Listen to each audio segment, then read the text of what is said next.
سامعین حضرات، ہمارے چینل سے جڑنے کے لیے یوٹیوب پر نعیم الدین نیٹ ورک سبسکرائب کریں، بیل آئیکن دبائیں۔ ان اللہ و ملائکتہ یصلون علی النبی یا ایھا الذین آمنوا صلوا علیہ وسلموا تسلیما۔ اللہم صلی علی سیدنا و مولانا محمد معدن الجود والکرم وآلہ وبارک وسلم۔ اللہم صلی علی سیدنا مولانا محمد وبارک وسلم، صلاۃ و سلام علیک سیدی یا طبیبی یا حبیبی یا رسول اللہ صلی اللہ تعالی علیہ وآلہ وسلم۔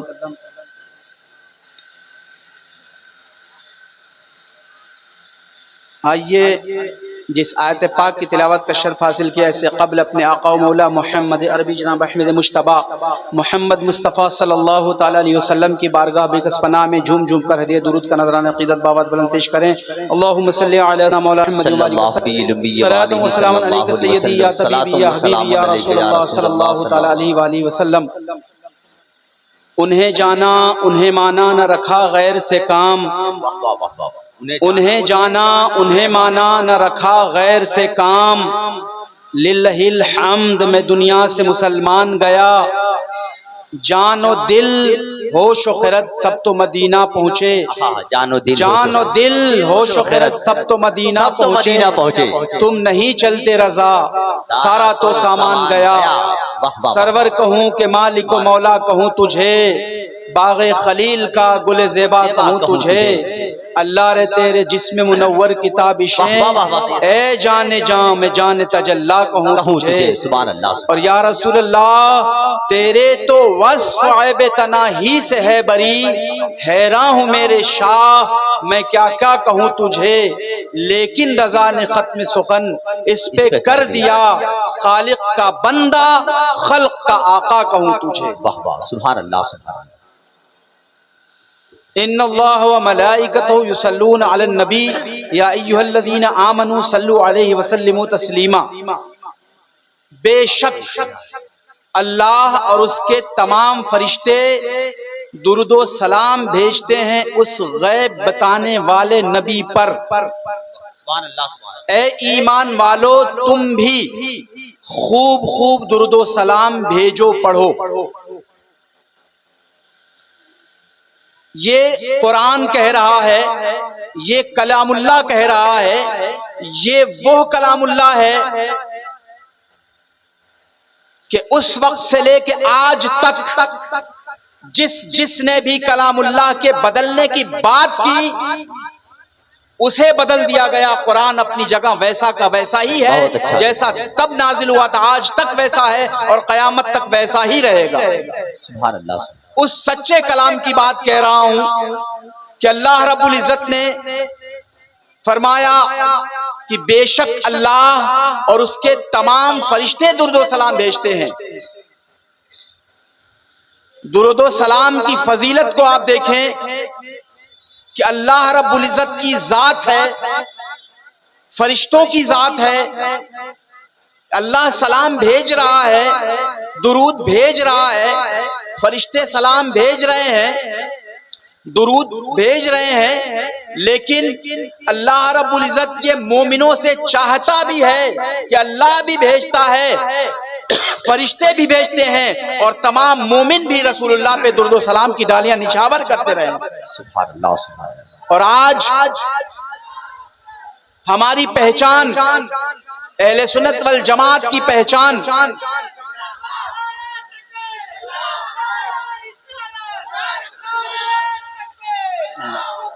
نعرہ تکبیر، نعرہ رسالت، علماء اہل سنت، نعرہ تکبیر، نعرہ رسالت۔ آپ حضرات تشریف رکھیں۔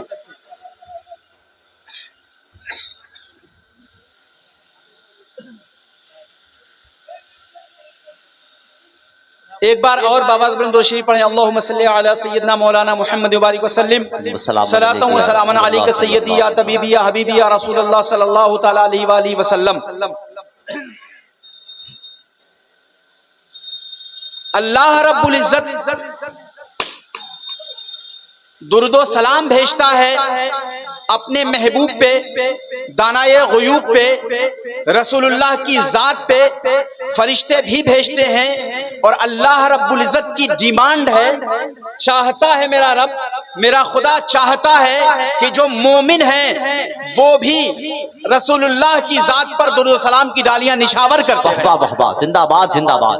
آپ دیکھیں ذرا، غور کریں کہ کوئی اور نہیں چاہ رہا ہے، یہ وہ خالق چاہتا ہے جس نے ساری کائنات کی تخلیق کی ہے، جس نے سارے کائنات کو بنایا ہے، جس نے زمین کو، آسمان کو، چاند کو، سورج کو، ساری کائنات کو، 18,000 مخلوقات کو جس رب نے پیدا کیا ہے، وہ رب اگر ڈیمانڈ کر رہا ہے، چاہتا ہے، تو اور کسی سے نہیں چاہتا بلکہ وہ صرف مومنوں سے چاہتا ہے کہ درود و سلام کی ڈالیاں مومن نچھاور کریں، زندہ باد زندہ باد۔ مومن درود پڑھیں، مومن سلام پڑھیں۔ اور حضرت سیدنا امام زین العابدین سلام اللہ علیہ سے پوچھا گیا کہ حضور، اہل سنت کی پہچان کیا ہے، جنتی کی پہچان کیا ہے، صحیح فرقے کی پہچان کیا ہے؟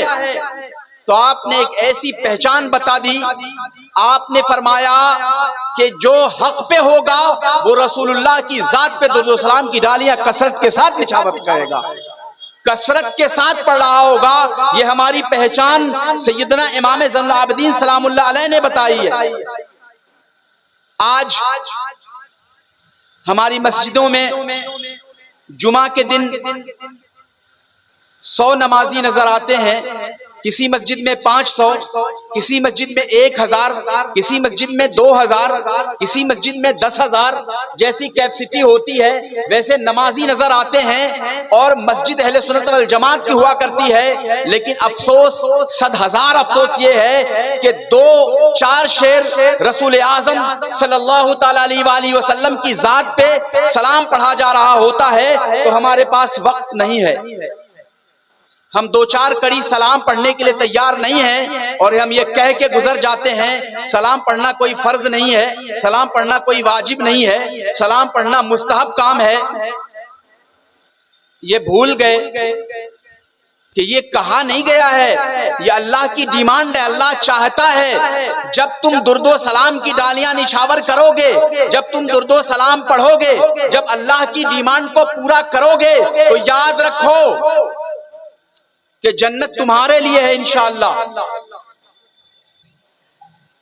اس لیے کہ اس وقت تک ہی آپ خوش قسمت ہیں، اس وقت تک ہی میں سمجھتا ہوں آپ انسان ہیں جب تک رسول اللہ کی محبت آپ کے سینوں میں ہے۔ میرے آقا مولا صلی اللہ تعالی وسلم کی محبت سے جب سینے خالی ہوتے ہیں تو انسانی شکل صرف موجود ہوتی ہے، وہ انسان نہیں ہوتا۔ کوئی بھی ہمیں ایسا شخص نظر نہیں آتا کہ رسول اللہ کی محبت نہ ہو اور وہ انسان ہو، شکل انسان کی ضرور ہے، وہ جانور سے بھی بدتر ہوتا ہے۔ آج ہم دنیا میں پریشان نظر آتے ہیں، پریشانیوں کا سبب کیا ہے؟ پریشان کیوں ہیں؟ ہر شخص محتاجی کی باتیں کرتا ہوا نظر آتا ہے، ہر شخص کہتا ہوا نظر آتا ہے ہم آج کل بہت محتاج ہیں، بہت پریشان ہیں، برکت نہیں ہے، برکتیں اٹھ گئی ہیں۔ وجہ کیا ہے؟ ریزن کیا ہے؟ ہماری برکتیں اٹھتی کیوں چلی جاتی ہیں؟ پیسہ آتا ہے اور برکت نہیں آتی ہے۔ آپ نے یہ کبھی نہیں سوچا کہ جس رسول اللہ صلی اللہ تعالی علیہ وسلم پہ اللہ رب العزت درود و سلام بھیجتا ہے، آج ہم اس سے غافل ہیں، اپنے کو سنی کہتے ہیں، اپنے کو مسلمان کہتے ہیں، اپنے کو سنی مانتے ہوئے نظر آتے ہیں، لیکن مسجدوں میں جب سلام ہوتا نظر آتا ہے تو چند 2-4-5 لوگ کھڑے رہتے ہیں، اس کے علاوہ چھوٹے چھوٹے بچے جو ہیں وہ صلاۃ و سلام پڑھتے ہوئے نظر آتے ہیں۔ آپ دیکھیے کہ برکتیں کسے ملیں گی؟ یاد رکھیں کہ درود و سلام پڑھنے والا اگر کوئی شخص میرے آقا مولا صلی اللہ تعالی علیہ وآلہ وسلم پہ درود و سلام بھیجتا ہے، پڑھتا ہے، آپ اس کے گھر کا پتہ لگا لو، نہ وہ یہاں محتاج ہے نہ وہ وہاں محتاج ہے، بے شک، سبحان اللہ، سبحان وہ کہیں بھی محتاج نہیں ہے۔ اس کے پاس کوئی محتاجی نہیں ہے، آپ کے دیکھنے میں وہ دولت مند نہیں ہے، آپ کے سمجھنے میں وہ دولت مند نہیں ہے، لیکن آپ اس سے پوچھتے ہیں کہ آپ کی پوزیشن کیا ہے، آپ کے حال چال کیسے ہیں، وہ کہتا ہے الحمدللہ، اللہ کا شکر ہے، کھاتا پیتا ہوں، گھر چلتا ہے، کام چلتا ہے، بچے ٹھیک ٹھاک ہیں، گھر کے لوگ ٹھیک ٹھاک ہیں، اہل خانہ ٹھیک ہیں، بیماریوں سے ہم بچے ہوئے ہیں۔ وجہ کیا ہے؟ وجہ یہ ہے کہ میرے آقا پہ درود و سلام پڑھنے والا وہ بندہ ہے۔ اور یہ ایک مثال نہیں ہے، ہزاروں ہزار مثالیں ایسی آپ کو ملیں گی کہ جو لوگ درود و سلام کی ڈالیاں نچھاور کرتے ہیں، اللہ رب العزت کا خاص فضل و کرم ہوتا ہے، میرے آقا کا خاص فضل و کرم ہوتا ہے۔ ایک بندہ ہے جو بہت بڑا بزنس مین ہے، تاجر ہے، تجارت کرنے والا ہے، اللہ کی مرضی ہے، امتحان کی گھڑی ہے، ایک وقت ایسا آ جاتا ہے کہ وہ کنگال اور قلاش ہو جاتا ہے، اس کے پاس کوئی پیسہ موجود نہیں رہتا ہے، پریشانیوں کے عالم میں ہے، قرضدار ہو چکا ہوتا ہے۔ جب جس سے وہ قرض لیا ہوا ہوتا ہے، وہ شخص جو ہے وہ کہتا ہے کہ 500 درہم جو تو نے میرا قرض لیا ہے مجھے لوٹا دو۔ وہ شخص کہتا ہے میرے پاس کوئی پیسہ نہیں ہے کہ میں تمہیں لوٹا دوں۔ وہ شخص کہتا ہے تم قاضی کے پاس چلو۔ جب کسی قاضی یا جج کے پاس کوئی جائے گا تو اس کا فیصلہ ضرور ہوگا۔ یہ آج کا وقت نہیں ہے، وہ پرانا وقت تھا، قاضی ضرور فیصلہ کیا کرتے تھے۔ فیصلہ سنا دیا گیا اور فیصلے میں بتا دیا گیا کہ 1 مہینے کے اندر تمہیں ان کا پیسہ لوٹا دینا ہے۔ اس شخص نے کہا ٹھیک ہے، کہہ تو دیا ٹھیک ہے، لیکن اسے معلوم ہے نہ پیسہ آنا ہے نہ مجھے میں دے کہاں سے پاؤں گا، میرے پاس آئے گا تو دوں گا۔ لیکن اس بندے کا ایک کام ایسا تھا کہ جب وہ رات میں 5 وقتہ جب نمازیں پڑھ لیتا تھا، رات کی نماز عشاء کی نماز ادا کر لیتا تھا، تو اس کا صرف ایک کام تھا، وہ کام یہ تھا کہ وہ درود و سلام کی ڈالیاں اپنے آقا مولا محمد عربی جناب احمد مجتبی محمد مصطفیٰ صلی اللہ تعالی وسلم کی بارگاہ میں نچھاور کرتا تھا، پڑھتا تھا، اور اتنی کثرت سے پڑھتا تھا کہ پڑھتے پڑھتے جب تک اس کو نیند نہیں آتی تھی، جب تک رسول اللہ صلی اللہ علیہ وسلم کی ذات بابرکات پہ تو درود و سلام کی ڈالیاں نچھاور کرتا تھا۔ یہ اس کا معمول ہمیشہ کا معمول تھا۔ ایک وقت آیا جب اس کو وقت دے دیا گیا، ٹائمنگ فکس کر دی گئی کہ آپ کو 1 مہینے کے اندر ان کا قرض جو ہے 500 درہم لوٹانا ہے۔ 26 دن اسی پوزیشن میں گزر گئے، درود شریف بندہ پڑھ رہا ہے، درود شریف پڑھ رہا ہے، اسے معلوم ہے کہ کہیں سے آنا نہیں ہے، اللہ نے کہیں سے دیا تو دے دوں گا، کوئی آنے کے آثار نظر نہیں آ رہے ہیں۔ وہ بندہ درود و سلام پڑھ رہا ہے، 26 دن گزرے، جب 26 دن گزر گئے، 27ویں کی رات آئی، یہ بندہ سوتا ہے اور اس کی قسمت انگڑائی لے کے جاگ اٹھتی ہے، کیونکہ رسول اعظم صلی اللہ تعالی وسلم اس کے خواب میں تشریف لاتے ہیں۔ واہ واہ واہ واہ، زندہ باد زندہ باد، ماشاءاللہ زندہ باد۔ میرے آقا تشریف لائے، میرے آقا نے فرمایا کہ کیا بات ہے، بہت پریشان ہو؟ یا رسول اللہ بہت پریشانی میں مبتلا ہوں۔ میرے آقا آپ سب کچھ جانتے ہیں، میرے آقا نے فرمایا نیشا پور چلے جاؤ، علی بن عیسیٰ کے ہاں چلے جاؤ، نیک مرد ہے، تم بتا دینا انشاءاللہ وہ تمہارا قرض ادا کر دے گا۔ یہ بندہ خوش ہو جاتا ہے، لیکن کچھ ہی دیر کے بعد پھر ویسے ہی مایوس ہو جاتا ہے، سوچنے لگتا ہے کہ میں یہاں سے لمبا سفر کر کے نیشا پور جاؤں، اور جانے کے بعد اگر وہ مجھ سے پوچھ لیں کہ کیا پروف ہے کہ رسول اعظم صلی اللہ علیہ وسلم نے تمہیں بھیجا ہے، تو میں جواب کیا دوں گا؟ یہ بندہ نہیں جاتا۔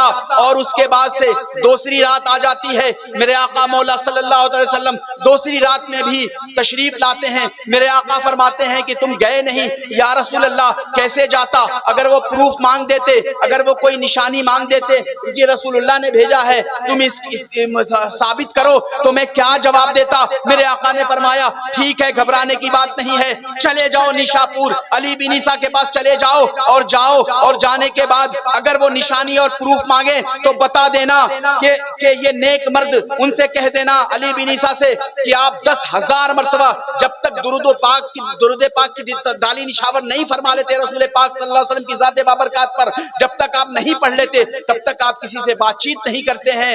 اور کل جو ہے آپ درود شریف پڑھنا بھول گئے، کل سو گئے، یہ بتا دینا۔ جب یہ گئے اور جانے کے بعد کہا کہ مجھے میرے آقا مولا صلی اللہ تعالی علیہ وسلم نے آپ کے پاس بھیجا ہے، جب یہ بات سنی وہ نیک مرد خوش ہو گیا، بہت خوش ہو گیا، اور اس کے بعد اس بندے نے بتایا کہ یہ بات ہے۔ میرے آقا نے فرمایا ہے کہ آپ ہمیشہ درود پاک پڑھتے تھے اور کل بھول گئے۔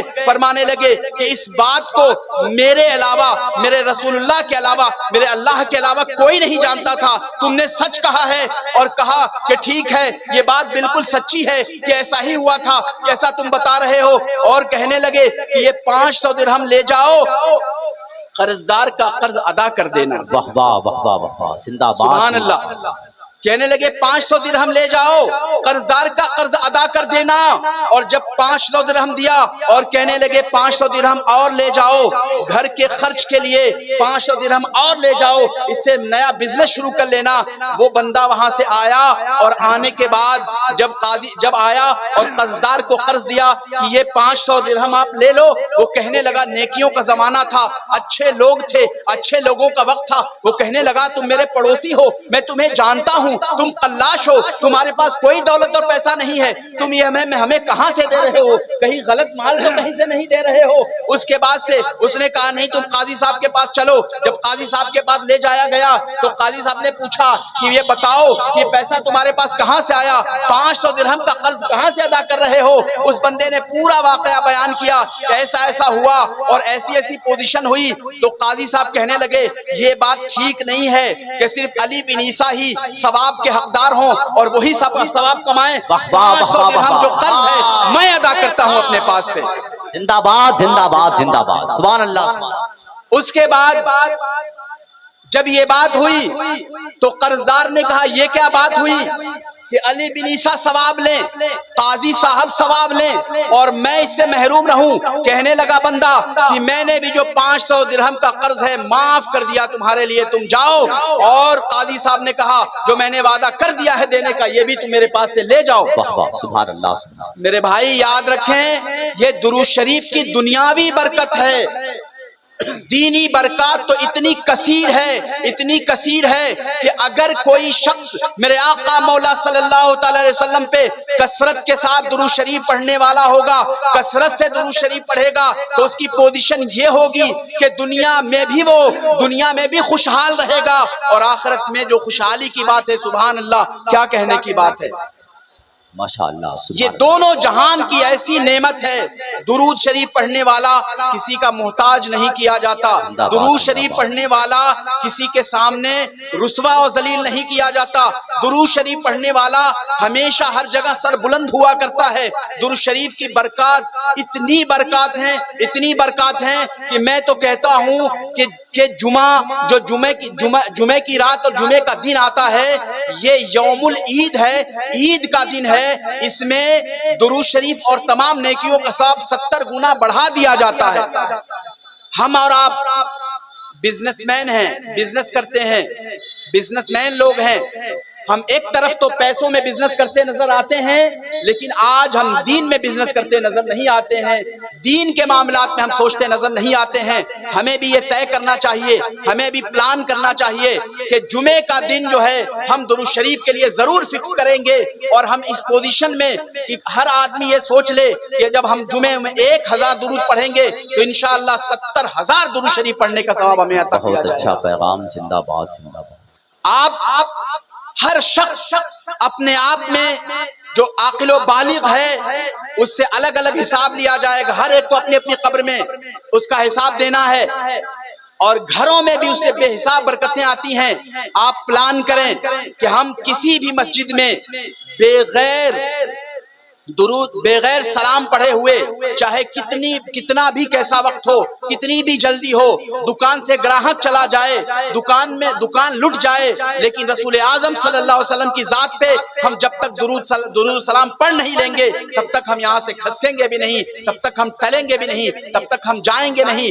انشاءاللہ آپ شروع کریں گے تو آپ کے اندر ایک ماحول پیدا ہوگا، بچوں میں ماحول پیدا ہوگا، بوڑھوں میں ماحول پیدا ہوگا، لوگوں میں یہ اچھا میسج جائے گا کہ فلاں مسجد تو سلام سے بھر جاتی ہے۔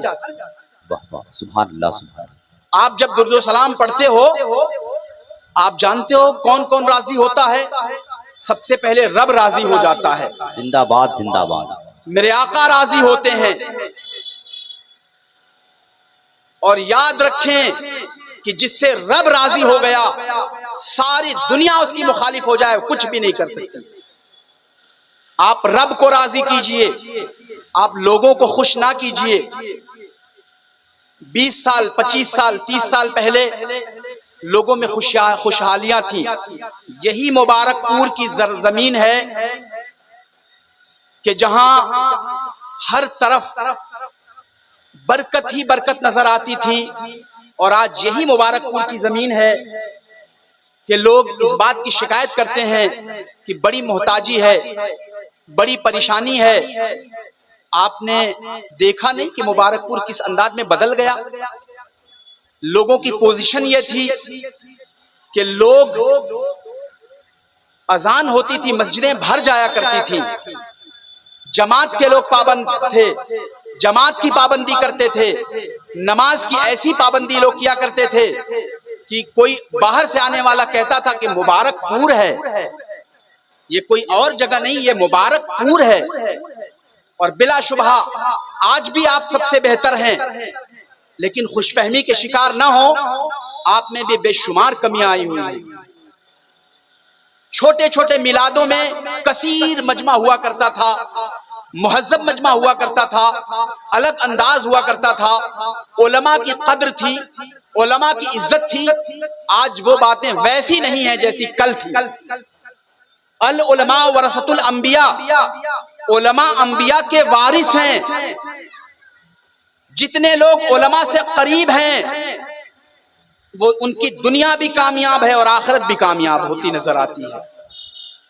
لیکن جو لوگ علماء کے خلاف تبصرے کرتے ہیں, اپنے اداروں کے خلاف تبصرے کرتے ہیں, اپنے اماموں کے خلاف تبصرے کرتے ہیں, آپ انہیں دیکھ لیں کہ آپ عزت کی بات کرتے ہیں, لوگوں میں عزت کی بات, ان کے گھر کی عورتوں میں ان کی عزتیں نہیں ہیں, ان کے گھر کے لوگوں میں ان کی عزتیں نہیں ہیں, ان کی اولادوں میں ان کی عزتیں نہیں ہیں. اس لیے کہ کسی اور نے ان کو وارث انبیاء نہیں بنایا ہے. العلماء ورثۃ الانبیاء, علماء انبیاء کے وارث ہیں. علماء کے بارے میں آیا ہے کہ یہ اللہ سے زیادہ ڈرنے والے ہیں. اور حضرت سیدنا علامہ مبارک حسین صاحب رضی اللہ تعالیٰ عنہ فرماتے ہیں کہ جو لوگ علماء کی ٹوہ میں لگ جاتے ہیں, یہ کیا کرتے ہیں, یہ کیا کھاتے ہیں, یہ کہاں جاتے ہیں, کیسے اٹھتے ہیں, کیسے بیٹھتے ہیں, ان کے بربادی کے دن شروع ہو جاتے ہیں. اور عقیدے کی بھی بربادی وہیں سے شروع ہوتی ہے. امام صاحب ٹیڑھے ہیں, امام صاحب ایسے ہیں, فلاں وقت نہیں آتے ہیں, فلاں مولانا صاحب ایسے ہیں, اتنا پیسہ کہاں سے آتا ہے, یہ کیسے کھاتے ہیں, یہ کیسے رہتے ہیں, یہ کیا کرتے ہیں, گاڑی کہاں سے آ گئی, 4 ویلر کہاں سے لے لیا, یہ کیسے چلتے ہیں. ارے بھائی آپ کے امام ہیں, آپ ہمیشہ امام کہتے ہو, بڑا کہتے ہو, مولانا, ہمارے مولا, آپ انہیں اپنا مولا تسلیم کہہ رہے ہو اور ان کی برائی کرتے نظر آتے ہو, ان کے ٹوہ میں لگے ہو. آپ کے ہاں برکتیں کہاں سے آئیں گی؟ عقیدے کی خرابی بھی یہیں سے شروع ہوتی ہے. ڈائریکٹ کوئی گستاخی رسول اللہ صلی اللہ علیہ وسلم کی شان میں نہیں کرتا, گستاخی علماء سے شروع ہوتی ہے.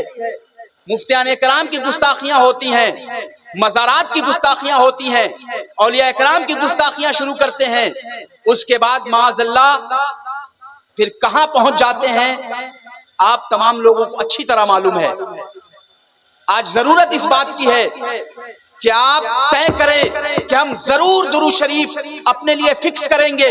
100 مرتبہ اگر آپ پڑھ سکتے ہیں تو 100 مرتبہ کی نیت کریں کہ ہم جمعے کو ضرور 100 مرتبہ درود شریف پڑھیں گے, یا 1000 مرتبہ پڑھیں گے, یا 1100 مرتبہ پڑھیں گے, یا کم سے کم 313 مرتبہ پڑھیں گے. اگر آپ یہاں صرف نیت کر لیں گے تو اللہ رب العزت نیت کی برکت سے آپ کو بخش دے گا. اس کے خزانے رحمت میں کوئی کمی نہیں ہے.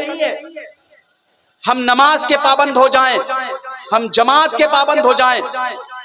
جب ہم جماعت کے اور نماز کے پابند ہو جائیں گے, نماز کی پابندی ہم شروع کر لیں گے, تو انشاءاللہ ہمارے نیکیوں میں, نماز تو فرض ہے, 5 وقت ہمیں پڑھنا ہی پڑھنا ہے. ہمیں انشاءاللہ کسی کے در پہ جانے کی ضرورت نہیں پڑے گی, ہمیں کہیں ادھر ادھر بھاگنے کی ضرورت نہیں پڑے گی, ہمیں کہیں ادھر ادھر دیکھنے کی ضرورت نہیں پڑے گی. اور معاذ اللہ آپ مبارک پور میں آپ نہیں جانتے, ایسی ایسی جگہیں ہیں, ایسے ایسے مسلمان ہیں کہ لوگ اوجھا اور سوکھا کے ہاں بھی جاتے ہیں. معاذ اللہ یہ دن آ گئے ہیں ہمارے، کیوں کہ ہم دین سے دور ہو گئے ہیں، دین سے بہت ہماری دوری ہے۔ کامیابی اگر آپ چاہتے ہیں تو رسول اللہ کی محبت اپنے دل بہت میں اچھا پیدا ہے، کریں۔ زندہ باد زندہ باد زندہ باد۔ کامیاب ہونا اگر چاہتے ہیں، رسول اللہ کے آنکھوں کی ٹھنڈک نماز 5 وقت ہے، نماز کی پابندی کریں۔ ان الصلاۃ تنہی عن الفحشاء والمنکر، بے شک نماز بری باتوں اور بے حیائیوں سے روکتی ہے۔ آپ نماز کی طرف جائیں، آپ نماز کی پابندی کریں، آپ نماز کے پابند ہو جائیں۔ ہر جوڑ گھٹانا کیلکولیٹر کر کے دکانوں میں آپ کرنے والے لوگوں، آپ جماعت سے نماز پڑھو، 27 گنا زیادہ آپ کو ثواب عطا کر دیا جائے گا، 27 گنا زیادہ آپ کو ثواب ملے گا، آپ اس ثواب کے مستحق ہوں گے۔ فجر میں 4 رکعت، ظہر میں 12 رکعت، عصر میں 8 رکعت، مغرب میں 7 رکعت، عشاء میں 17 رکعت۔ جب یہ فقہائے کرام نے جب ہماری نمازیں یہ طے کی ہیں، جب ہمیں یہ بتایا گیا ہے، تو ہم ظہر میں 2 رکعت نفل کیوں مس کر دیتے ہیں؟ ہم عصر میں 4 رکعت سنت کیوں مس کر دیتے ہیں، کیوں چھوڑ دیتے ہیں؟ ہم مغرب میں 2 رکعت نفل کیوں چھوڑ دیتے ہیں؟ ہم عشاء میں 4 رکعت پہلے والی سنت کیوں چھوڑ دیتے ہیں؟ آپ یاد رکھیں، تہجد سے افضل ہے جو سنتیں اور نوافل آپ کی نمازوں میں رکھے گئے ہیں، اسے آپ پڑھیں تو یہ آپ کے اشراق سے افضل ہے، یہ چاش سے افضل ہے، یہ تہجد سے افضل ہے، یہ تسبیحات سے افضل ہے۔ آپ اس وقت پہلے شروع کریں، جب اسے شروع کریں گے پھر آپ اپنے گھروں میں برکتیں دیکھتے ہوئے نظر آئیں گے۔ آپ نماز کے سچے پابند ہو جائیں، آپ جیسا حق ہے ویسی نماز ادا کریں۔ آپ نماز پڑھیں تو نماز کو اس انداز میں پڑھیں کہ اپنے امام، صحیح امام کے پیچھے نماز پڑھیں جس کی قرات صحیح ہو۔ نماز کے لیے اچھا امام رکھیں، ایسا نہیں ہے کہ محلے اور گاؤں کا کوئی بندہ کسی کو کھڑا کر دے جس کی قرات بھی درست نہیں ہو۔ قرات جو ہے فرض ہے، قرآن پڑھنا نماز میں فرض ہے۔ آپ جانیں کہ جو فرض کو فرض کہے ایسے بندے کے پیچھے اگر آپ نماز پڑھیں گے، آپ کی نماز کی پوزیشن کیا ہوگی؟ اس لیے آپ ایسا کرتے ہیں، چند پیسہ بچانے کے لیے، چند سکہ بچانے کے لیے ہمیں ان کو دینا نہ پڑے۔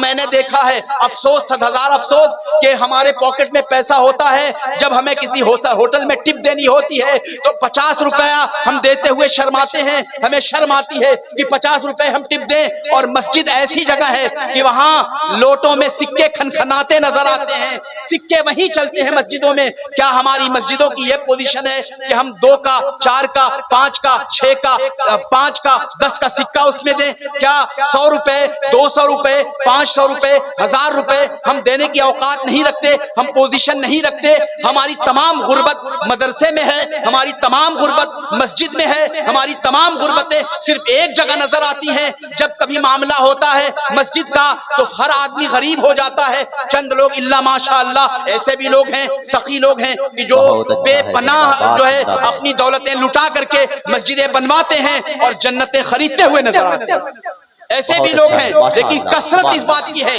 تو جس چیز کی کثرت ہوگی، تباہی کی کثرت، آپ کے ہاں تباہی نہیں آئے گی تو تباہی کہاں آئے گی؟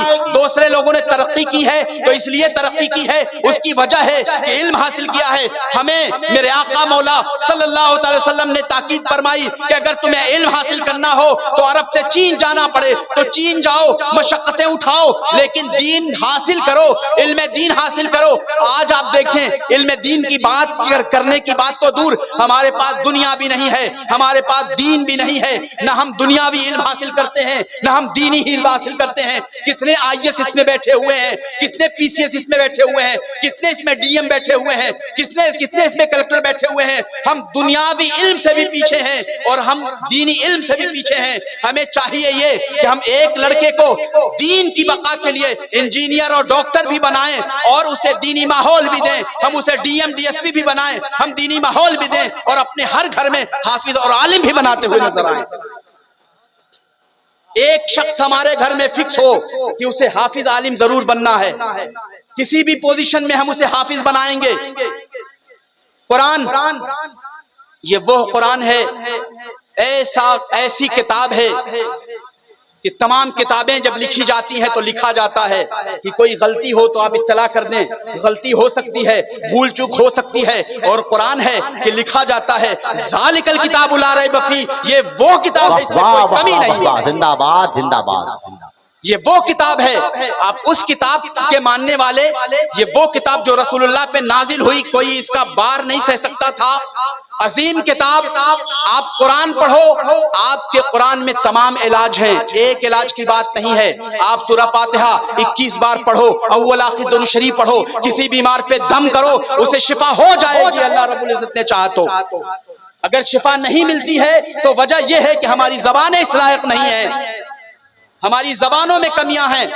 حضرت سیدنا بابا فرید گنج شکر رضی اللہ تعالیٰ عنہ کی بارگاہ میں ایک شخص آیا، ایک جوڑا آیا، بڑھیا ضعیفہ اور ضعیف آئے اور کہنے لگے بابا میں بڑا پریشان ہوں، بڑا قلاش ہوں، بہت پریشانیوں کا عالم ہے، کچھ کرم فرما دیں۔ آپ نے فرمایا ٹھیک ہے، وہ مٹی کا ڈھیلا اٹھاؤ، مٹی کا ڈھیلا اٹھایا اور آپ نے کچھ دم کیا اور وہ سونا ہو گیا، آپ نے دے دیا، کہا لے جاؤ اور جب ختم ہو جائے پھر آنا۔ یہ سلسلہ چلتا رہا، سلسلہ چلتا رہا۔ ایک وقت یہ آیا کہ اس خاتون نے کہا، اس کی بیوی نے کہا کہ یہ کیا بات ہوئی کہ بار بار جانا آنا پڑتا ہے، ایسا کیوں نہیں کرتے کہ بابا سے دعا پوچھ لیتے اور کہہ دیتے کہ بابا دعا ہی بتا دیں کہ آنے جانے کی جو پریشانیاں ہیں وہ نہ اٹھانی پڑے۔ بابا سے کہا، سیدنا بابا فرید گنج شکر رضی اللہ عنہ کی بارگاہ میں وہ آئے اور آنے کے بعد کہا بابا میری بیوی کہتی ہے وہ دعا ہی بتا دیں کہ ہم لوگ جو ہے اس ڈھیلے پہ دم کر لیا کریں۔ آپ نے فرمایا ٹھیک ہے میں یہی دعا پڑھتا ہوں، یہ دعا پڑھ لیا کرو۔ اور ان لوگوں نے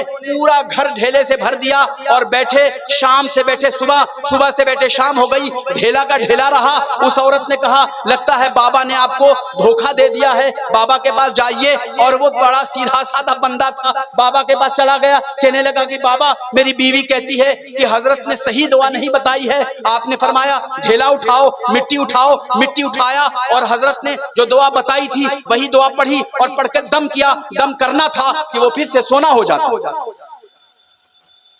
سونا ہو گیا۔ آپ نے دیا اور کہا کہ کیا تم بابا، کیا فرید کی زبان پا جاؤ گے تم؟ نگاہ ولی میں تاثیر دیکھی، بدلتی ہزاروں کی تقدیر دیکھی، طیبہ سے منگائی جاتی ہے، سینوں میں چھپائی جاتی ہے، توحید کی میں پیالوں سے نہیں نظروں سے پلائی جاتی ہے۔ یہ اولیاء اکرام کی شان ہے۔ آج ضرورت اس بات کی ہے کہ آپ قرآن کے دامن کو مضبوطی سے پکڑیں، درود شریف کی کثرت کریں، نماز کی پابندی کریں۔ آپ دیکھیے گا کل جس طریقے سے آپ ساری دنیا پہ حکومتیں اور کامیاب حکومتیں کرتے نظر آتے تھے اور کامیابیاں آپ کے قدموں میں ہوا کرتی تھی، انشاءاللہ وہ دن آئے گا کہ آج سے آپ درود شریف پڑھنا شروع کر دیں، نماز کی صحیح پابندی صحیح امام کے پیچھے شروع کر دیں۔ انشاءاللہ وہ وقت آئے گا کہ آپ ہی سربلند نہ ہوتے ہوئے نظر آؤ گے، آپ کو سربلند کر دیا جائے گا۔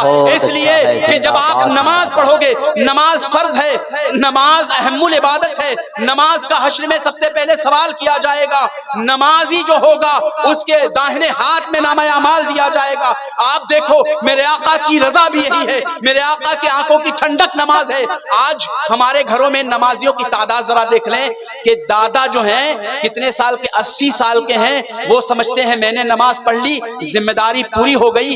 دادا جو ہے اپنے لڑکے کو کہتے نظر نہیں آتے کہ بیٹا نماز پڑھا کرو، نماز کیوں نہیں پڑھتے ہو، جماعت کیوں چھوڑ دیتے ہو، مسجد میں کیوں نہیں آتے ہو، نہیں، وہ بھی کہتے نظر نہیں آتے۔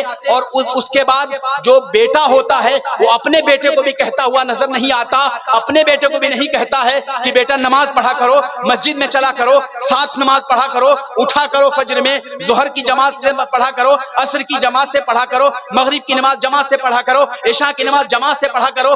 ہم نہیں کہتے، ہمیں دنیا چاہیے، کہیں نہ کہیں ہمارے دلوں میں لالچ ہے۔ اگر آپ سے کوئی کہے اپنے بیٹے کو عالم بنائیے تو آپ کہتے ہوئے نظر آتے ہیں کہ نہیں ہمارا لڑکا تو انگلش میڈیم میں پڑھے گا، ہمارا لڑکا تو انگلش پڑھے گا، ہمارا لڑکا عالم نہیں بنے گا، ہمارا لڑکا مولوی نہیں بنے گا، ہمارا لڑکا حافظ نہیں بنے گا۔